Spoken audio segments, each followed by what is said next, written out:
Low, low, kabisdak. Kumusta na kayo dyan? Sana ay okay lang. Unang-una sa lahat, pasalamat po tayo sa Panginoon. Araw-araw tayo magpasalamat. Lalo na pag gabi, magpasalamat tayo bago tayo matulog. Sa umaga, magpasalamat tayo. May good news po ako, kabisdak. Sasabihin sa inyo. Yung lola ko, kalabas na ng ospital. Kasi siya may train, Skytrain kasi ito nasa taas eh. Ano ba yun? Nakalabas na yung lola ko sa ospital, pero sobrang laki noong bill na nabayaran ko, pero okay lang. Ang importante, nakauwi na siya. Kaso lang, complicated na siya eh. Marami na siyang sakit. Nakakalungkot man, pero ganun talaga yung buhay.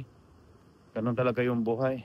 Dapat tanggapin natin kung ano ang mangyayari. Ganun lang. Ang buhay ay wither lang. Dapat palagi tayong mabait sa kapwa. Marunong tayong rumispito. Yun lang. Marami na akong pinagdaanan sa buhay.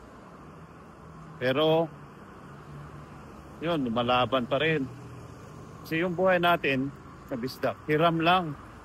Kaya hindi tayo magmayabang kung anong narating natin. Hindi tayo mag-aapi sa mga taong mga PWD, katulad ng mga bulag, bingi, o walang kamay, walang paa, kung ano pa man. Pareha lang tayong tao. Pareha lang tayong masasaktan. Diba? Pareha tayong kumakain. Pareha tayong tumatay. Pareha lang tayong lahat. Ang importante, may takot tayo sa Panginoon. Kasi pag wala tayong takot sa Panginoon, wala yung buhay natin, walang silbi. Ganon lang dito sa mundo. Lahat ay hiram lang at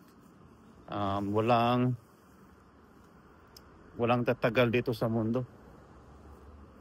Kahit gaano ka pa kayaman. Kaya habang buhay pa tayo, hanggang nandito pa tayo, laban tayo at magpasalamat tayo. Binigyan tayo ng pagkakataon na makita natin yung mga lahat, di ba? So, mahalin po natin palagi yung mga pamilya natin, lalo na yung magulang natin.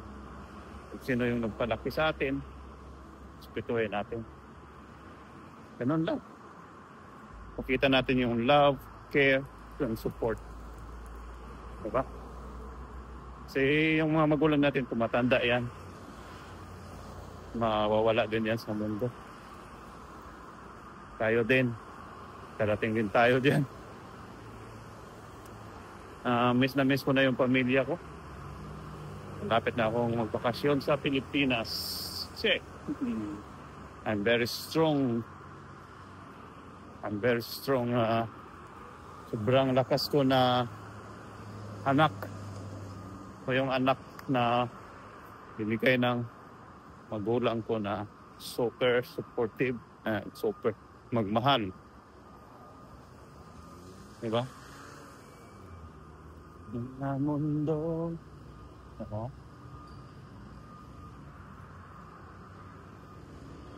Galing ako sa trabaho, pauwi na ako.